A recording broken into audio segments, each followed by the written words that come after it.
먼저 추가 주문이 있을 경우를 작성해 보도록 하겠습니다. 버튼들은 시작하기 버튼을 클릭했을 때 처음에는 보이지 않아야 합니다. 그렇기 때문에 시작하기 버튼을 클릭했을 때를 가져오고 생김새에서 모양 숨기기로 시작할 때 버튼을 숨겨주도록 합니다. 그렇다면 버튼이 언제 나타나야 할까요? 맞습니다.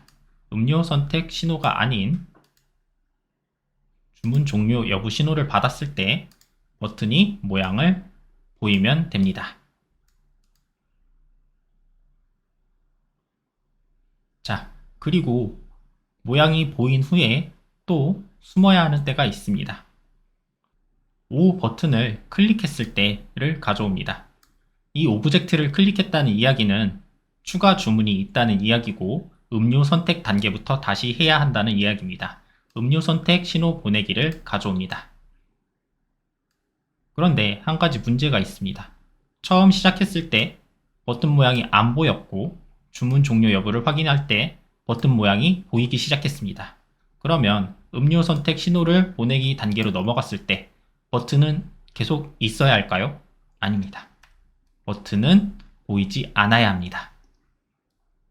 그래서 신호 보내기를 다시 가져온 후에 음료 선택 단계를 신호를 받았을 때 모양을 숨기도록 해줍니다. 다음으로 X 버튼 부분을 만들도록 하겠습니다. 마찬가지로 시작하기 버튼을 클릭했을 때 모양을 숨기도록 합니다. 그리고 모양이 보이는 것은 주문 종료 여부 확인을 했을 때입니다.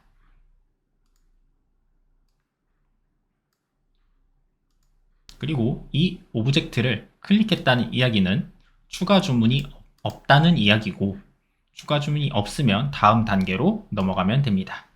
음료 선택 신호 보내기를 가져와서 가격 확인 단계로 넘어가도록 합니다. 마찬가지로 가격 확인 단계가 넘어갔을 때 이 오브젝트가 보이지 않도록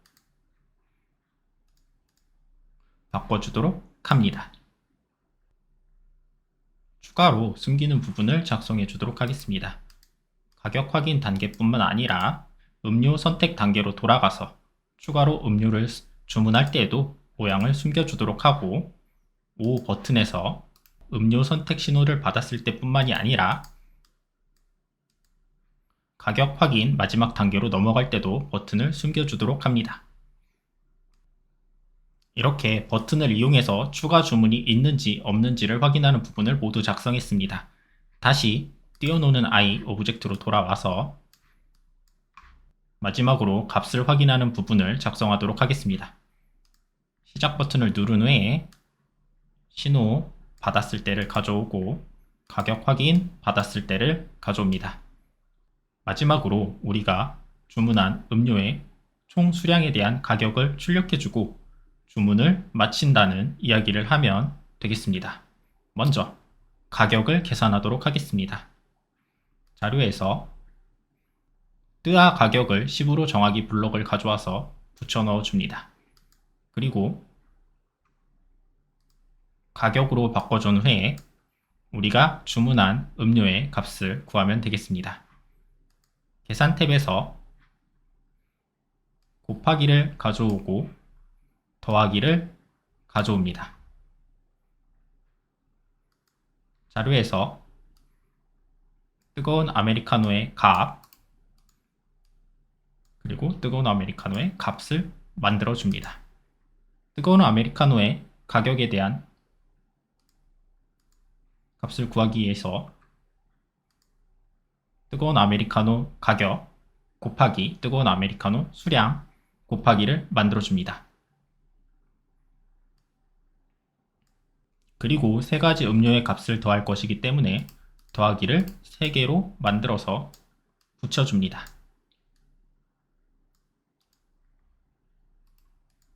마찬가지로 음료의 값도 세 가지 모두 구할 수 있도록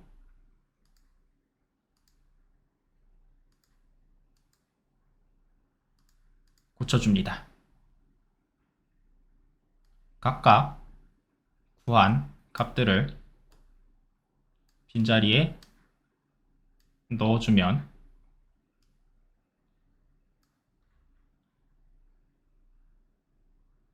마지막 부분에는 하나만 있으면 되네요. 넣어주면 가격이 완성되게 됩니다. 완성된 가격을 출력해주고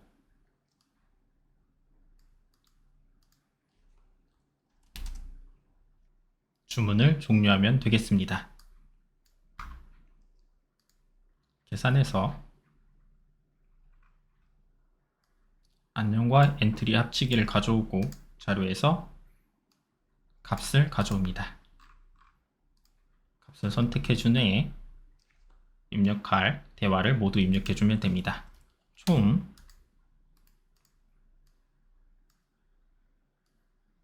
얼마 원입니다.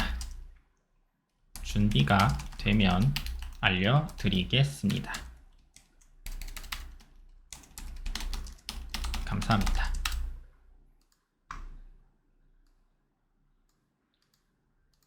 그리고 말하는 시간은 길게 마지막이니까 4초로 주도록 하겠습니다. 이렇게 해서 코드가 모두 완성되었습니다. 잘 작동하는지 한번 시작하기를 눌러서 같이 살펴보도록 하겠습니다. 시작하기 버튼을 누르면 인사하는 부분이 나오고 음료 선택 신호를 받아서 커피, 주스 무엇을 드시겠습니까? 부분이 실행됩니다. 대답에 커피라고 입력해 보도록 하겠습니다.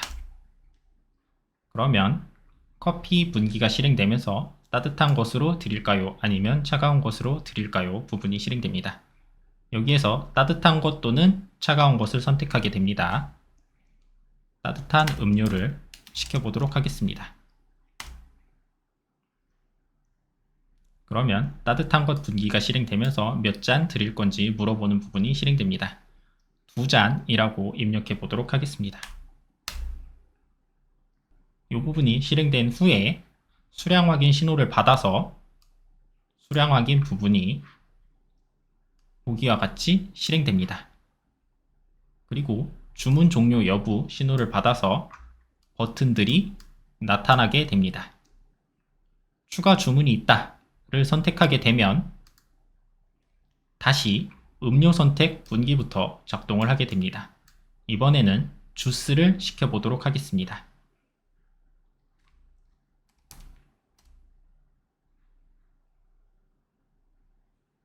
주스의 수량도 2개로 해보도록 하겠습니다. 주스를 2개 시키면 주스 수량 변수값이 2로 바뀌면서 주문 확인 부분이 아까 입력했던 아메리카노 주스 부분이 2로 바뀌면서 정상 작동되는 것을 볼 수 있습니다. 이제 추가 주문이 없이 주문을 종료해 보도록 하겠습니다. 주문을 종료하면 우리가 작성했던 가격 확인 부분이 작동되면서 총 가격이 얼마인지를 출력하고 챗봇이 종료가 되게 됩니다.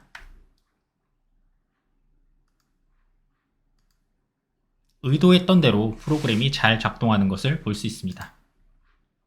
그런데 이 프로그램에는 한 가지 문제가 있습니다. 예시를 보면서 알아보도록 하겠습니다. 대답을 입력하는 부분에서 우리는 정해진 답, 커피를 정확하게 입력해야 합니다. 만약 이곳에 커피가 아닌 아메리카노 라고 입력하면 어떻게 될까요? 우리가 의도한 것은 커피인데